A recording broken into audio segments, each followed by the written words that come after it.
Good morning everyone সবাইকে। তো আজকে প্রচুর পরিমাণে বাতাস দিচ্ছে। বাঁকুড়াতে তো ইদানিং দুদিন তো বৃষ্টি হয়েইছে, তো কালকেও হয়েছে, আগের দিনেও হয়েছে। তো স্নানটার মোটামুটি আমার এখনও হয়নি, বাড়ির কাজে মোটামুটি কমপ্লিট। এখন বাজে বেলা 12টা। মর্নিং তো পেরিয়ে মানে গুড আফটারনুন হতে গেছে, মানে আফটারনুন হয়ে গেছে অলরেডি। ঠিক আছে, তো চলো এখন আমি যাব কি সবজি আজকে কি রান্না করবো সেটা তোমার সাথে শেয়ার করবো। আজকে আমি মানে একদম সুন্দর করে বাজার করে এনেছি। তো বাজারে কী কী করেছি সিম্পল একদম 100 টাকার বাজার করেছি আজকে। চলো 100 টাকার বাজারে কী কী করেছি চলো ঝটপট করে। মানে 100 টাকা বাজারে কি কি কিনেছো সেটা দেখাবে, এটাই বলো। তো গাইস 100 টাকার বাজার, 100 টাকা বাজারের মধ্যে তোমার কি কি হয়েছে তুমি সেটা দেখাবে। সেটা তোমার সাথে আমি শেয়ার করবো আজকে। আজকে টপিক হচ্ছে 100 টাকার বাজার করে আমি কি কি কিনলাম। হ্যাঁ, সকালবেলা বাজার, তাজা সবজি বাজার 100 টাকায় কি কিনেছি দেখো, তোমার দেখাই। একদম সত্যিকারের 100 টাকা তো 101 টাকা খরচা করো নি তো? না 100 টাকারই বাজার হয়েছে, মানে 110 টাকা হয়েছে, মিথ্যা কথা বলবো না, 110 টাকা হয়ে যায়। তো ঠিক আছে 10 টাকাটা যোগ করছি, 110 টাকা হয়েছে। তো চলো সম্পর্ক করে আগে দেখে নিবো 110 টাকা কি বাজার করেছি আমি। তো ফার্স্ট হচ্ছে গিয়ে এই যে কাঁচা কুমড়ো নিয়েছি, আজকে রান্না করবো বিকেলবেলা। ঠিক আছে, এটা হচ্ছে 750 আছে, 19 টাকা দাম দিচ্ছে। তারপরে হচ্ছে কি কলমি শাক একটা নিয়েছি 10 টাকা।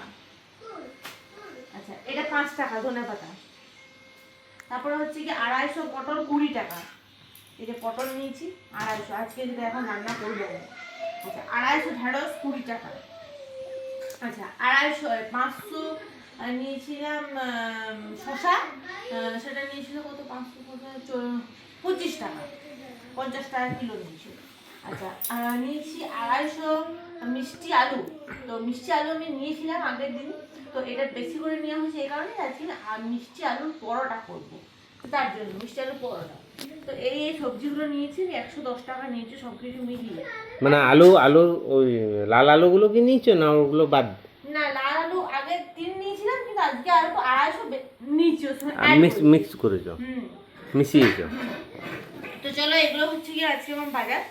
আর একদম টাটকা সবজি বাজার মোটামুটি কটার সময় নিয়েছি 7:30টার সময় সকালবেলা সবজি বাজার এরকম নিয়ে এসেছি। তো তার মধ্যে চলো এখন আমি হচ্ছে গিয়ে কাটবো এই যে কলমি শাক। একদম রসুন দিয়ে করবো। ভাত হয়ে গেছে, ডাল হয়ে গেছে, ডালটা ছোঁকবো করে গিয়ে করে। ভাবলাম যে কলমি শাকের জন্য তো একটু তো শাক যেহেতু করবো তো লাগবে তো তোমার রসুন। তো দেখলাম যে রসুনটা যখন আমার লাগছে একেবারে শাকটা কেটে নিয়ে পরে একবারে ছোঁকবো। আর আমি এখনো স্নান করিনি এই কারণে আজকে আমরা ছিলাম না, সকালবেলা একটু বাইরে গেছিলাম বলে একটু লেট হয়ে গেছে আসতে। তো ভিডিওগুলো বানাবার জন্যই ভাবলাম একবারে ভিডিও বানিয়ে একদম রেডি করে রান্না বান্না করে তারপরে আমি একবারে স্নান করবো। তো কালকে প্রচন্ড পরিমাণে আমার এখানে শিলাবৃষ্টি হয়েছে, আগের দিনও শিলাবৃষ্টি হয়েছে, ঠান্ডা। না মানে পিছনে ভিডিওগুলো দেওয়া হয়নি, তার কারণ হচ্ছে নেটের জন্য। ভিডিও শ্যুট করা আছে কিন্তু ভিডিওগুলো দেওয়া যায়নি, কিন্তু ভিডিও দেওয়া হচ্ছে না, প্রচুর নেটের প্রবলেম।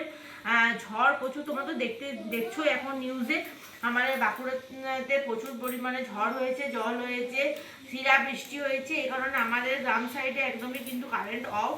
তো কারেন্ট নেই বললেই চলে, কারেন্টটাও যদিও বা জানছি যে ঠিক আছে কারেন্ট, কিন্তু নেটটাও অফ হয়ে গেছে, নেটও নেই, ওয়াইফাই অফ হয়ে গেছে, ফোনের নেট নেই, ফোন কাজ করছিল না। এই কারণেই আমরা ভিডিও কোনো মানে মানে আপলোড করতে পারছিলাম না। ভিডিও এডিট করা ছিল কিন্তু ভিডিওটা আপলোড দিইনি।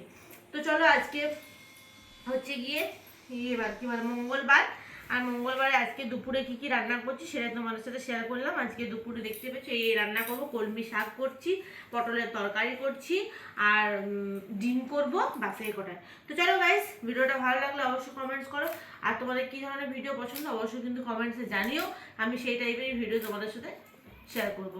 আর চলো তুমি অনেক অনেক ভালোবাসা দিও, ছোটোখাটো ভিডিও বানাচ্ছি, আমার আশা করছি তোমাদের ভালো লাগবে। কম কম সময়ের মধ্যে, এখন তো মানুষের সময়ের খুবই অভাব, সবাই ব্যস্ত মানুষ, ব্যস্তর মধ্যেও যে তোমরা যে আমার ভিডিও দেখছো, লাইক করছো, কমেন্ট করছো, এটা আমার পক্ষে অনেকটা পাওয়া।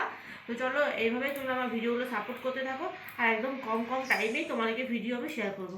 তো চলো দেখা হচ্ছে নেক্সট একটা সুন্দর একটা ছোট্ট ভিডিওতে। টাটা।